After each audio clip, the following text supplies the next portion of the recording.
Pakistan, Saudi Arabia और Turkey मिलकर अब इस्लामिक नेटो बनाने की बात कर रहे हैं। मतलब अगर एक देश पर हमला होगा तो सब मिलकर मारेंगे।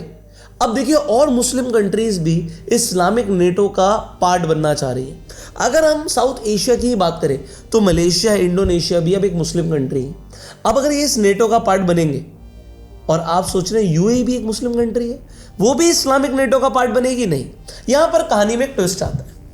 इस्लामिक नेटो बनने की बात जरूर चल रही है, बट अभी हुआ क्या देखिए। 7 घंटे की इंटरनेशनल फ्लाइट लेकर सिर्फ एक 3 घंटे की मीटिंग करने यूएई के प्रेसिडेंट इंडिया आए। इंडिया के दिल्ली में पालम एयरपोर्ट पर मोदी जी उन्हें खुद लेने आए। आप देखिए, मोदी जी ने टीवी पर दिखाया जा रहा है, उन्हें पश्मीना शॉल गिफ्ट करी, उन्हें एक लकड़ी का झूला मतलब वुडन स्विंग गिफ्ट किया। बट क्या गिफ्ट लेने के लिए एक देश का प्रेसिडेंट 7 घंटे की फ्लाइट लेकर 3 घंटे की मीटिंग करने आ रहा है? कुछ तो चल रहा होगा उनके देश में, कुछ तो ऐसा होगा कि इस मीटिंग की बहुत ही अटमोस्ट रिक्वायरमेंट आ गई है। अब देखिए, अगर हम इंडिया की फॉरेन मिनिस्ट्री की बात करें तो हमारी फॉरेन मिनिस्ट्री के पास सिर्फ एक दिन था। ये इतना सडन विजिट था कि सिर्फ एक दिन पहले ही अपडेट किया गया है इंडिया की फॉरेन मिनिस्ट्री को कि भाई यूएई के प्रेसिडेंट आ रहे हैं। जियोपॉलिटिक्स के अंदर ये बहुत अनयूजुअल है, ऐसा होता नहीं है, बट इस बार ऐसा हुआ है। इस 3 घंटे की लाइटिंग विजिट ने पूरे वेस्ट एशिया और पाकिस्तान के अंदर एक खौफ पैदा कर दिया, क्योंकि जब हम मोहम्मद बिन जायद की बात कर रहे हैं, जब वो हवा में थे, वो आए भी नहीं थे, एक तरफ इस्लामिक नेटो बन रहा था, बट यूएई ने इस अलायंस को मना कर इंडिया के साथ एक डेडली डिफेंस एग्रीमेंट साइन कर लिया है। अब देखिए, मेन स्ट्रीम मीडिया आपको बताए ना बताए, बट इस वीडियो के अंदर वो 3 घंटे की मीटिंग में क्या क्या हुआ उसका पूरा सच आज हम इस वीडियो के अंदर जानेंगे। आप देखिए, इस वक्त पाकिस्तान डरा हुआ है कि इंडिया ने भाई ये क्या कर लिया, क्योंकि सितंबर के अंदर हमें भी लग रहा था कि सऊदी अरेबिया के साथ उन्होंने डील कर ली। देखिए, इस कहानी की शुरुआत होती है मई 2025 में, जब इंडिया ने पाकिस्तान के एयर बेसिस को जाकर फोड़ दिया है।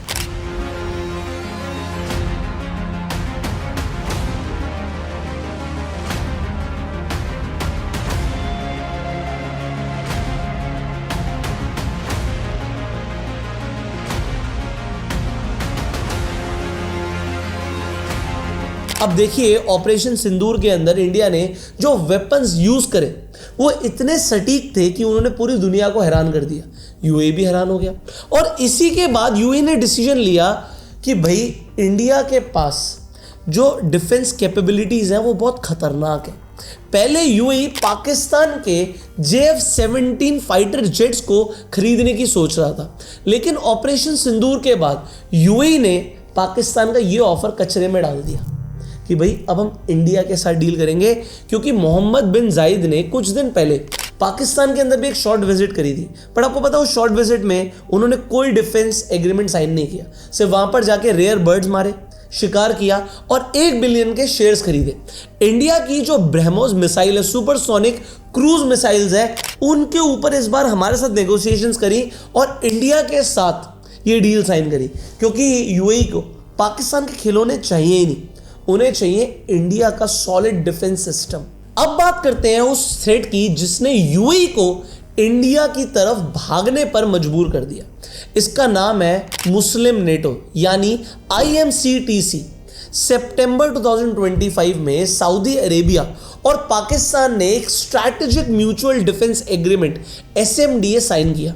यह कोई आम एग्रीमेंट नहीं है, इसमें कलेक्टिव डिफेंस क्लॉज है, बिल्कुल नाटो के आर्टिकल 5 जैसा, जिसमें एक देश पर हमला दोनों पर हमला माना जाएगा। यहां तक की रूमर्स है कि पाकिस्तान ने सऊदी को अपना न्यूक्लियर शील्ड एक्सटेंड कर दिया है और अब इसमें टर्की भी शामिल होने वाला है। सोचो दोस्तों, टर्की के पास नाटो की 2nd लार्जेस्ट आर्मी है, सऊदी के पास बेहिसाब पैसा है और पाकिस्तान के पास न्यूक्लियर वेपन्स है। ये तीनों मिलकर एक ऐसा पावर ब्लॉक बना रहे हैं जो यूएई को घेरना चाहता है। आपको लग रहा होगा कि ये सारे इस्लामिक देश एक हैं, बिल्कुल नहीं। असल में सऊदी अरेबिया और यूएई के बीच में एक बहुत गहरी दरार पड़ चुकी है। अभी जो यमन में हुआ, इसके बाद ये दोनों देश अब दुश्मन बन चुके हैं। दिसंबर 2025 में तो हद हो गई जब सऊदी अरेबिया ने यूएई के वेपन शिपमेंट पर डायरेक्ट एयर स्ट्राइक कर दी। रियाद ने ओपनली यूएई पर इल्जाम लगाया कि सऊदी अरेबिया के वो नेशनल इंटरेस्ट को नुकसान पहुंचा रहा है। आपको लग रहा होगा ये जितने भी इस्लामिक देश हैं ये सारे तो मुस्लिम हैं, ये सारे भाई भाई हैं, ये तो सारे एक साथ हैं। ऐसा नहीं है दोस्तों। यूएई और सऊदी अरेबिया के बीच में एक दरार पड़ चुकी है। वो दरार शुरू हुई यमन में। देखो, यूएई का एक कंटेनर आ रहा था जिसमें वेपन्स थे। उस शिपमेंट के ऊपर सऊदी अरेबिया ने डायरेक्ट एयर स्ट्राइक कर दी। अब आप एक देश के शिपमेंट, वो भी वेपन के शिपमेंट पर डायरेक्ट अटैक कर रहे हो, उसका मतलब क्या है? क्या आप दोस्त हो? नहीं, यहां पर जो दोस्ती थी ना वो टूट गई। इसके साथ साथ रियाद ने यूएई के ऊपर इल्जाम लगाया है कि वो सऊदी अरेबिया के नेशनल इंटरेस्ट को नुकसान पहुंचा रहा है। जब गल्फ के बाकी अरब देश सऊदी का साथ दे रहे थे तो यूएई बिल्कुल अकेले महसूस कर रहा था। उन्हें लगा कि ये इस्लामिक नेटो बन गया तो सऊदी उन्हें दबाने की कोशिश करेगा। इसी वजह से यूएई को एक ऐसा पार्टनर चाहिए जो इस ब्लॉक का हिस्सा ना हो और वो न्यूट्रलाइज कर सके पूरी सिचुएशन को, और वो पार्टनर है इंडिया। और इंडिया और यूएई की डील इसीलिए साइन हुई। इस 3 घंटे की मीटिंग में जो डिसीजंस लिए गए वो आने वाले सालों की जियोपॉलिटिक्स को पूरी तरह बदल देंगे। सबसे पहला आउटकम है strategic defence partnership letter of intent sign किया गया। दोनों देशों ने डिसाइड किया है कि वो मिलकर वेपन्स मैन्युफैक्चर और साथ में उसके ऊपर रिसर्च करेंगे। इसमें ICOMM और काराकल मॉडल फॉलो किया जाएगा, जहां यूएई की कंपनी काराकल इंडिया के अंदर स्मॉल आर्म्स बनाएगी। बट ये तो बस एक शुरुआत है। आगे ड्रोन्स के ऊपर बात करूं तो यूएई की एज ग्रुप और इंडिया की HAL साथ में मिलकर मिसाइल्स और ड्रोन को डिजाइन और को डेवलप करेंगे। यूएई का रीच एस जो 24 घंटे हवा में रह सकता है उसका इंडियन वेरिएंट बनेगा, और यूएई की अल तारिक यूनिट इंडिया की भारत डायनामिक्स के साथ मिलकर लॉन्ग रेंज मिसाइल्स बनाएगी। स्पेस टेक्नोलॉजी के अंदर यूएई और इंडिया साथ में मिलकर सैटेलाइट्स बनाएंगे। इसके साथ साथ लॉन्च साइट्स और ट्रेनिंग सेंटर्स पर भी काम करेंगे। मैरीन टाइम सिक्योरिटी की बात करूं तो यूएई की लोकेशन जो है स्ट्रेट ऑफ हॉर्मुज के पास है। अब उससे इंडिया को फायदा मिलता है कि एंटी पायरेसी और यहां पर जो रेस्क्यू ऑपरेशंस है वो साथ में मिलकर हो पाएंगे। अब देखिए, सिर्फ ये डिफेंस डील्स नहीं, जब ये विजिट हुई है तो इसके अंदर डिफेंस के साथ साथ और भी बड़ी बड़ी डील साइन हुई हैं। उन डील्स की डिटेल्स अब मैं आपको बताता हूं। सबसे पहले LNG डील। यूएई ने इंडिया को अगले 10 साल तक हर साल 0.5 million metric tons of LNG supply देने का एग्रीमेंट किया है। ये इंडिया की एनर्जी सिक्योरिटी के लिए एक लाइफलाइन है। डिजिटल एम्बेसी की बात करूं तो एक बिल्कुल नया कॉन्सेप्ट है। दोनों देश एक दूसरे की सॉवरेनिटी के under secure data storage centres बनाएंगे ताकि नेशनल इंपॉर्टेंस का डेटा सेफ रहे। ट्रेड टारगेट यह है कि दोनों देशों ने 2032 तक बायलैटरल ट्रेड को $200 बिलियन तक पहुंचाने की बात करी है। आज यूएई इंडिया का सेकेंड लार्जेस्ट एक्सपोर्ट डेस्टिनेशन है। तो इंडिया यूएई के साथ पहले ही बहुत अच्छा ट्रेड कर रहा है और अब इस ट्रेड को 200 बिलियन तक ले जाने की बात करी जा रही है। देखिए, जब ये डील साइन हो रही थी तब पाकिस्तान के अंदर खलबली मच गई। पाकिस्तान कोशिश कर रहा था कि वो इस्लामिक नेटो का कार्ड खेल दे, यूएई को अपनी साइड कर ले, लेकिन मोहम्मद बिन जायद ने साफ कर दिया कि वो पाकिस्तान की ये जो भीख मांगने वाली डिप्लोमेसी है ना, बेगिंग बॉल डिप्लोमेसी, इसके सामने अब नहीं आएंगे। इससे वो तंग आ चुके हैं। जिस तरीके से ये पाकिस्तान जो है ये हमेशा कटोरा लेके चला जाता है कि मेरे साथ डील कर लो बट मुझे बदले में पैसा दे दो। अब कई बार यूएई, सऊदी अरेबिया हेल्प कर चुका है पाकिस्तान की, और इस बार भी जो ये सऊदी अरेबिया ने डील करी है ना पाकिस्तान के साथ, ये इसीलिए करी है क्योंकि पाकिस्तान को पैसा चाहिए और सऊदी अरेबिया ने बोल दिया कि ठीक है, हम तुम्हें पैसा देंगे, तुम हमें अपने जो न्यूक्लियर वेपन्स है उनका एक्सेस दे दो। तो पैसा बहुत है सऊदी अरेबिया के पास और उन्होंने और इन्वेस्टमेंट की बात कर दी और पाकिस्तान को तो पैसे चाहिए। जो पाकिस्तान के फॉरेन मिनिस्टर है इशाक दर, उन्होंने बोला कि भाई जो पाकिस्तान के 1.8 बिलियन मुस्लिम्स हैं वो इस समिट की तरफ देख रहे हैं और उन्हें इजराइल के खिलाफ एक रोड मैप चाहिए। बट यूएई ने इंडिया का साथ देकर दिखा दिया कि उन्हें इकोनॉमिक स्टेबिलिटी और उनकी सॉवरेनिटी ज़्यादा इंपॉर्टेंट है। अब देखिए, इंडिया की जो फॉरेन मिनिस्ट्री है उसने एक बहुत बैलेंस स्टैंड पॉइंट रखा। जो हमारे फॉरेन सेक्रेटरी विक्रम मिश्री हैं, उन्होंने कहा कि जो ये डील हुई है ये एक डिफेंस कॉर्पोरेशन है, किसी स्पेसिफिक इवेंट जैसे कि इस्लामिक नेटो का ये कोई रिस्पॉन्स नहीं है। हम जो कर रहे हैं अपनी दोस्ती के साथ मिलकर आगे बढ़ रहे हैं। इसमें हम आप बोले कि हम मुस्लिम नेटो के जवाब में कुछ ये डील साइन कर रहे हैं, ऐसा बिल्कुल नहीं है। तो बहुत न्यूट्रलाइजिंग और बैलेंस स्टैंड पॉइंट इंडिया की फॉरेन मिनिस्ट्री ने दिखाया है। दोस्तों, कंक्लूजन ये है कि जो वेस्ट एशिया है ये बदल रहा है। अब जो कंट्रीज हैं वो सिर्फ अमेरिका की तरफ नहीं देख रही कि तुम आके हमारे साथ डील करोगे, हम तुम्हारे साथ ही डिफेंस एग्रीमेंट साइन करेंगे। अब वेस्ट एशिया के अंदर चाहिए रिलायबल पार्टनर्स जैसे कि इंडिया। मोहम्मद बिन जायद की जो ये 3 घंटे की विजिट है, इसने साबित कर दिया कि इंडिया अब ग्लोबल स्टेज पर सिर्फ एक पार्टिसिपेंट नहीं है बल्कि एक पावर प्लेयर बन चुका है।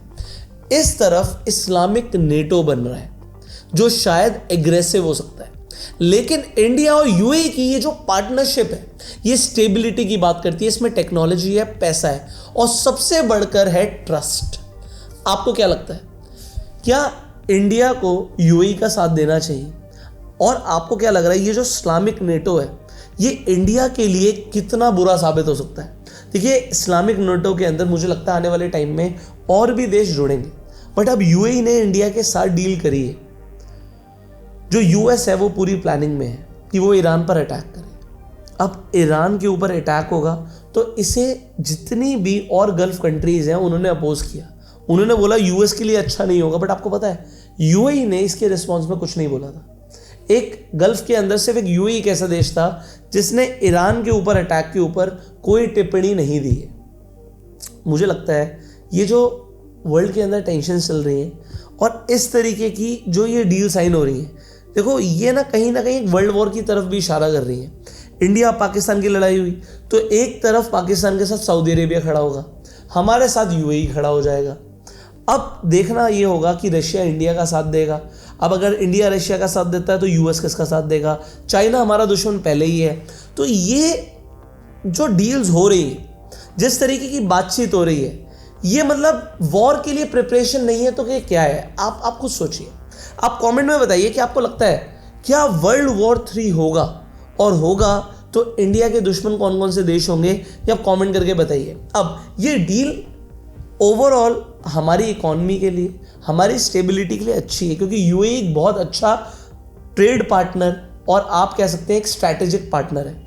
बट स्टॉक मार्केट पर बहुत बुरा असर पड़ सकता है अगर कल को कोई भी एस्केलेशन हुई, इंडिया पाकिस्तान का युद्ध हुआ, तो अब जो लड़ाई है वो बहुत छोटी सी नहीं रह जाएगी। इसमें कई देश आपस में मिलकर साथ में लड़ेंगे।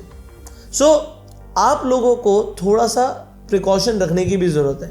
देखो, अभी अगर हम निफ्टी की भी बात करें तो लगातार एफआईआई बेच रहे हैं, निफ्टी भी गिरता जा रहा है, तो मार्केट के अंदर टेंशन्स दिख रही हैं। बट अगर आप लोग एसआईपी कर रहे हैं तो ये कभी कभी अच्छा भी होता है। क्यों अच्छा होता है? क्योंकि अगर मार्केट गिर रही है तो आपको सस्ते में यूनिट्स मिलती हैं, सस्ते में शेयर्स मिलते हैं।